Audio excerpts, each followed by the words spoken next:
Plus de 10 milliards de breaks possibles dans cette vidéo. Hein? Non mais fais pas cette tête là, c'est vrai. Hein. Bon, je sais que le titre fait un peu putaclic. Putaclic, ça veut dire en gros un titre bien accrocheur pour vous inciter à cliquer. Du genre pour la batterie, un break qui tue, un groove qui déchire tout, ou comment pulvériser votre corps sur le kit, ou encore débutant, comment jouer comme des pros en juste 3 minutes. En gros des titres qui me font bien rigoler, et en général le contenu est assez éloigné de ce qu'on vous promet dans le titre. Ouais, c'est clair, il manquerait juste la photo d'une fille bien proportionnée qui n'a rien à voir avec le thème pour être putaclic à fond. Bon, je sais que c'est incitant quand on est débutant, ça donne envie de cliquer pour aller voir de quoi ça parle, mais faites voir ces titres à votre prof ou à des batteurs qui ont un minimum d'expérience, et vous verrez qu'ils auront certainement la même réaction que moi. Et même pour eux, ça ne les intéressera pas de regarder, parce qu'ils savent qu'en général, quand il y a un titre comme ça a un peu du vent, ou alors par curiosité. Quoique, toi t'es pas mal avec ton titre 10 milliards de breaks dans cette vidéo. Bah ouais, c'est clair, je sais, et j'y ai pensé en cherchant le titre. Mais honnêtement, j'ai pas trouvé plus clair et plus concis pour décrire ce que nous allons voir dans cette vidéo. Je reviens sur notre trilogie sur la coordination. Avec la dernière vidéo, je vous explique comment créer des nouveaux breaks et improviser sur tout le kit. Pour ceux qui ne les ont pas vus, les liens sont dans la description de cette vidéo. Dans ces 3 vidéos, on utilise ces 8 schémas rythmiques pour travailler notre coordination et créer des nouveaux breaks. Et en tournant la dernière vidéo, la 3e, je me suis demandé mais il existe combien de combinaisons possibles pour créer des breaks de 4 temps avec ces 8 schémas rythmiques et en utilisant le charlet, la caisse claire et les 3 tomes. Et bien entendu la grosse caisse parce qu'elle est jouée à chaque fois. Bon, je ne suis pas un gros matheux donc pour être sûr du calcul, j'ai posé cette question sur ma page Facebook. Et le résultat est tombé assez rapidement. Il existe 10 milliards 200 millions de possibilités. Plus de 10 milliards de breaks possibles en travaillant ces 8 petits schémas super simples. Truc de dingue. Par exemple, si je prends le premier schéma avec la grosse caisse qui remplace la première double, je peux très bien choisir de le faire 4 fois et le tout sur la caisse claire.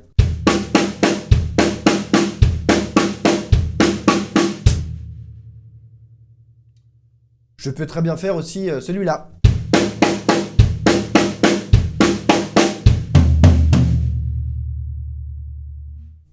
Avec les 3 premiers temps pareil sur la caisse claire, mais cette fois le 4e sur le tom basse.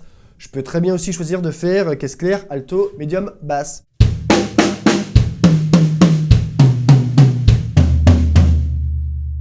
Et là, je fais chaque temps sur le même élément, mais je peux très bien choisir sur le premier temps de faire la 2e double sur le charlet, la 3e sur le tom basse et la 4e sur le caisse claire. Et laisser les 3 autres temps, le tout sur la caisse claire. Ou alors modifier les 4 temps en utilisant tout le kit. Et là, je n'utilise que le premier schéma pour tout le break. Je peux très bien le garder que pour le premier temps et utiliser le 2e schéma pour les 3 autres temps. Ou utiliser les 8 schémas différents étalés sur les 4 temps, d'accord? Et sur chaque temps, utiliser tous les éléments de la batterie pour trouver toutes les combinaisons possibles. Et on se retrouve avec ce résultat hallucinant de 10 milliards de possibilités juste en apprenant ces 8 petits trucs. Et je ne compte même pas les flats, les ras, les silences, juste les 16 doubles croches de jouer sur tout le kit. Sinon, ça serait infini. Bon, vous doutez bien que je ne vais pas vous faire toutes les possibilités dans cette vidéo, mais ma chaîne regorge d'exemples. En voici quelques extraits.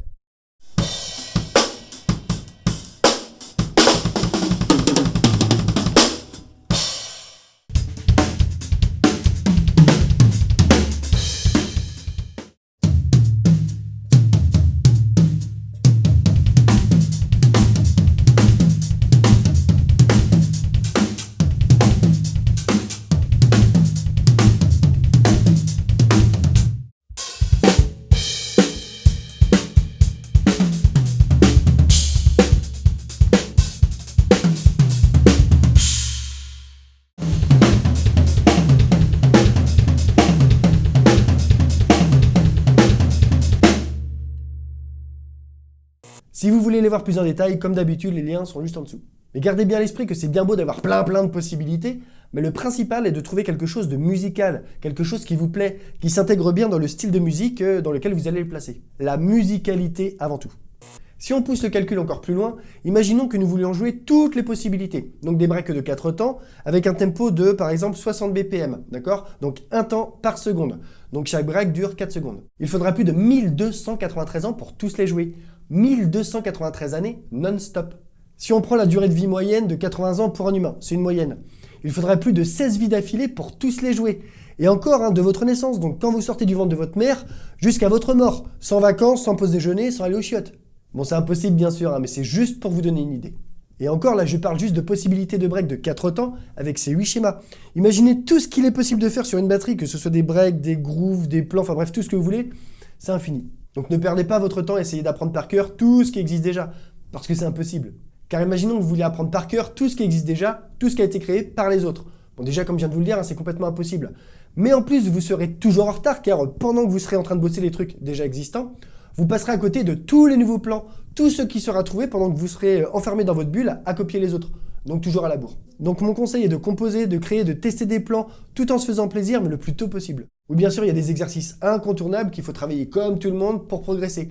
Mais une fois que vous les maîtrisez, essayez de les transformer un petit peu à votre sauce pour en sortir un break ou un groove qui vous plaît et que vous pourrez intégrer dans votre jeu.